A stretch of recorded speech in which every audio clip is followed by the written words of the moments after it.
याद होगा कि इंडिया के प्राइम मिनिस्टर जब दूसरी बार प्राइम मिनिस्टर बने थे और उसके बाद जब तीसरी बार प्राइम मिनिस्टर बनने वाले थे तो उन्होंने बोला था कि मैं तीसरी बार प्राइम मिनिस्टर बना तो इंडिया को दुनिया की तीसरी बड़ी पावर बना दूंगा। ऑस्ट्रेलिया के लॉबी इंस्टीट्यूट ने एक लिस्ट जारी की है। इस लिस्ट में उन देशों के नाम हैं जो एशिया में सबसे ताकतवर है और भारत इस लिस्ट में तीसरे नंबर पर है। बात हम अभी तक ये कर रहे थे कि इंडिया 5th लार्जेस्ट इकोनॉमी है, लेकिन अब बात इससे बहुत आगे जा चुकी है और बात यहां पर पहुंच चुकी है कि India 3rd most powerful country है और इंडिया ने सरपास कर दिया है जापान और रशिया को। लेकिन अगर हम बात करें पाकिस्तान के प्राइम मिनिस्टर शहबाज शरीफ की, तो जिस तरह इंडिया के प्राइम मिनिस्टर नरेंद्र मोदी का अमेरिका में इस्तकबाल किया गया, वो हमें पाकिस्तान के प्राइम मिनिस्टर का देखने को नहीं मिला। तो ठीक है, उनके पास जितनी भी पावर आ गई वो दूसरे नंबर पे आ गया, तीसरे नंबर पे आ गया, पहले पे भी आ जाए वो फिर भी हमारे ऊपर हमला नहीं कर सकता। क्यों, क्या वजह? नहीं कर सकता, हमसे डरते हैं। भाई साहब कुछ ज्यादा नहीं हो गया ये? मतलब कुछ भी। कोई ये कमेंट्स दे रहा है कि मोदी ने इंडिया को तीसरा बड़ा पावरफुल ताकतवर कंट्री बना दिया है। हमारी गलती है, हम आगे नहीं निकल सके, हम उनको अप्रिशिएट क्यों ना करें? ठीक है, हम उनको अप्रिशिएट करेंगे, वो निकले हैं, वो कहाँ से निकले हैं? हमारा मुल्क, हमारे कायदे-आज़म साहब ने रल के उनके साथ मिलकर के केस लड़ा, उनका इंडिया आजाद करवाया, वो आज ऊपर है, हम नीचे हैं। आपका भी सवाल इसी बुनियाद पे है कि मोदी की इज्जत हुई है, जनाब शहबाज शरीफ की नहीं हुई। द पॉइंट इज दैट कि उसको पाकिस्तान में इस वक्त नहीं पसंद किया जा रहा। अच्छा, मोदी का इस्तकबाल करने वाले कौन लोग हैं? इंडियंस, अमेरिकन, इंडियंस हैं, इंडियंस हैं। इंडियंस अमेरिका वाले तो नहीं आए ना?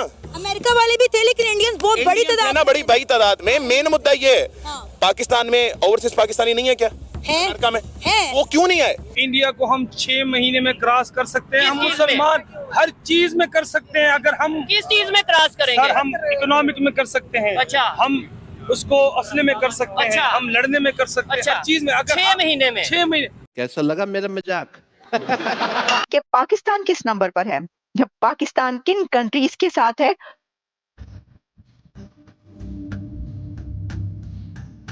जय हिंद दोस्तों, मेरा भारत महान न्यूज़ चैनल में आपका स्वागत है। तो जैसा कि आप लोग जानते ही होंगे कि ऑस्ट्रेलिया की तरफ से एक रिपोर्ट पब्लिश की गई है जिसमें कहा गया है कि भारत वर्ल्ड में तीसरी सबसे पावरफुल कंट्री बन चुका है और इंडिया ने रशिया और जापान को पीछे छोड़ते हुए ये मुकाम हासिल किया है। मोदी जी ने अपने सेकंड टर्म में कहा था कि अगर वो तीसरे टर्म में आए तो भारत को वो दुनिया में टॉप 3 पर वो ले जाएंगे और वो हो भी चुका है। ये सुनने के बाद पाकिस्तानियों को मिर्ची लग गई है कि एक और जहां भारत दुनिया की तीसरी सबसे पावरफुल कंट्री बन चुका है और वहीं दूसरी ओर पाकिस्तान के पीएम मोदी जी के जाने के बाद यूएस पहुंचे, तो उनके स्वागत के लिए पाकिस्तानी डायस्पोरा से तो क्या कोई कुत्ता भी उनके स्वागत के लिए नहीं आया। आपको क्या लगता है? अपनी राय आप हमें कमेंट करके ज़रूर बता सकते हैं। तो चलिए दोस्तों, इसी टॉपिक पर देखते हैं पाकिस्तानी मीडिया का रिएक्शन। और वीडियो शुरू करने से पहले आपसे रिक्वेस्ट है, अगर आप चैनल पर नए हैं तो चैनल को सब्सक्राइब करके बेल नोटिफिकेशन के बटन को ज़रूर दबाइए। तो शुरू करते हैं आज का वीडियो। जय हिंद, जय भारत। तो देखिए, अभी क्या बात हो रही थी। बात हम अभी तक ये कर रहे थे कि इंडिया 5th लार्जेस्ट इकोनॉमी है, लेकिन अब बात इससे बहुत आगे जा चुकी है और बात यहां पर पहुंच चुकी है कि India 3rd most powerful country है और इंडिया ने सरपास कर दिया है जापान और रशिया को।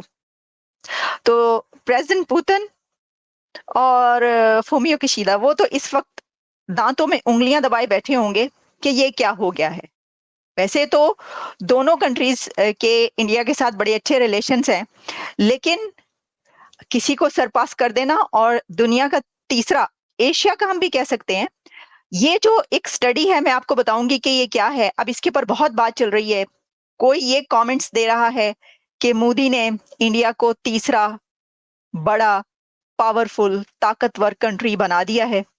कोई ये कह रहा है कि इंडिया की फॉरेन पॉलिसी और इंडिया की इकोनॉमी का इसके अंदर बहुत बड़ा रोल है। कि पाकिस्तान किस नंबर पर है, जब पाकिस्तान किन कंट्रीज के साथ है और उसके कितने मार्क्स हैं, कितने नंबर हैं, और पाकिस्तान जो है वो कहां पर रैंक कर रहा है। पहले जरा हम आपको ये बता दें, पाकिस्तान इस वक्त रैंक कर रहा है 16th नंबर पर। कौन से कंट्रीज के बीच पाकिस्तान ट्रेल कर रहा है? पाकिस्तान ट्रेल कर रहा है फिलीपींस एंड नॉर्थ कोरिया के बीच। तो आपने पाकिस्तान को नॉर्थ कोरिया के साथ ही रखना था। मतलब ये क्या बात हुई? ये हम नहीं मानते जुल्म के ये ज़ाब्ते। इंडिया दुनिया की तीसरी बड़ी पावर बन गया, क्या कहना चाहेंगे? हम तो कहते हैं हम उनसे मुकाबला और ये चीज वो चीज, लेकिन आज वो दुनिया, उन्होंने रशिया को पीछे छोड़ दिया है। और ये मैं नहीं कह रहा, ये इंटरनेशनल रिपोर्ट आई है, ऑस्ट्रेलिया के थिंक टैंक्स ये कह रहे हैं। बस ऐसा ही है ना, देखें कि हम उनसे लड़ने के बारे में बस हाँ हम बस उनसे लड़ने के बारे में सोचते रहते हैं, हर टाइम आगे बढ़ने के बारे में नहीं सोचते हम। ठीक है। हमारा यही टॉपिक होता है कि किसी तरह हम उनको हरा दें। हाँ। हराना कैसे जी? मार के हम क्या करेंगे? उनको मार के क्या करेंगे? वो फिर सेट हो जाएंगे। ठीक है, हमारा ही नहीं कुछ बनना। ऐसे ही है। मतलब ये बड़ी अच्छी बात करें। मैं कहता हूँ मुकाबला तो मैं भी एज ए पाकिस्तानी कहता हूँ इंडिया से होना चाहिए, लेकिन टेक्नोलॉजी में, एजुकेशन में, इकोनॉमी में, इन चीजों में मुकाबला करें। मुकाबला भी हमारा उनके साथ क्यों होना चाहिए? वो अपने मुल्क में, हम अपने मुल्क में, हम तरक्की करें, मुकाबला तरक्की में करें। हाँ, उसी में मैं कह रहा हूँ ना, मुकाबला तरक्की में करें, जबकि हम उनसे ऊपर जाएं। अभी उनके मुल्क की आप गाड़ियां चेक कर लें। ठीक है कितनी गाड़ियां वो सेल कर रहे हैं, कितना पैसा उनको बाहर वाले मुल्कों से आ रहा है। हमारा क्या, हमारे मुल्क में एक सुई नहीं बन रही। ठीक है, हम आपस में यूनिटी नहीं ला पा रहे। मैं आपसे लड़ रहा हूँ, आप मेरे से लड़ रहे बस यही हमारे हुक्मरानों का काम भी यही पड़ा हुआ है। बस ये वो गलत है, वो गलत है, वो गलत है। कि तुम सब मिलके सही हो जाओ, मुल्क को संवार दो। एक साइड पे हम कहते हैं जी हमने कश्मीर लेना है, क्यों जी? हम एक साइड पे कहते हैं हमने कश्मीर लेना है इंडिया से, दूसरी साइड पे हम अपनी इकॉनमी को देख लें, उनकी इकॉनमी को देख लें। आपको लगता है कि कोई मुकाबला बनता है? जैसे भाई ने बात की है। भाई ठीक कह रहे हैं, ऐसा मुकाबला नहीं बनता। तो फिर हम छोड़ क्यों नहीं देते मुकाबला? हम अपना पॉजिटिव माइंड क्यों नहीं रख लेते? ये दुश्मनी, नफरत, ये क्यों नहीं खत्म कर देते? बस ये मिजाज बना हुआ है, ये खत्म कभी भी नहीं होगी। ये बचपन से हमें सिखाया गया है जी, इंडिया वाले हमारे दुश्मन है जी। क्या दुश्मनी की है उन्होंने? आगे हमारे से रोटी छीन लिया, आगे क्या दुश्मनी की है उन्होंने हमारे? कश्मीर नहीं जी, कश्मीर का मसला तो उसका है ना, जब हम जाएं दुकान पे जी, हम सुबह सोए हुए उठे हैं जी, हम राशन लेने के लिए गए, आगे से पता चला जी हमारी पॉकेट से बाहर हो गया, जब हम ले ही नहीं सकते वो मसला, वो तो चीज नहीं हम ले सकते। यानी वो हमारे दुश्मन है। हाँ। जो हमारे सोए हुए महंगाई बढ़ा देते हैं, जो हमारे सोए हुए चीजें बढ़ा देते हैं। आम पब्लिक से हमारा दुश्मन कहाँ से होगा? इंडिया तो हमारा दुश्मन है ही नहीं। ठीक है, लेकिन आम पब्लिक को क्या बताया जाता है? आप ये यहाँ पे खड़े होकर लोगों में कह रहे हैं इंडिया दुश्मन नहीं है, लेकिन अभी मैं आपको पूछवा दूं, कितने भी लोग हैं जिनसे भी पूछ ले, ये कहते हैं इंडिया दुश्मन है। दुश्मन या नहीं है? अपने आप को कंट्रोल करोगे, अपने आप को बढ़ाओगे तो बढ़ोगे। नहीं, इंडिया दुश्मन है या नहीं है? ऐसे तो वो किसी को नहीं ऐसे होता ना। इंडिया दुश्मन है?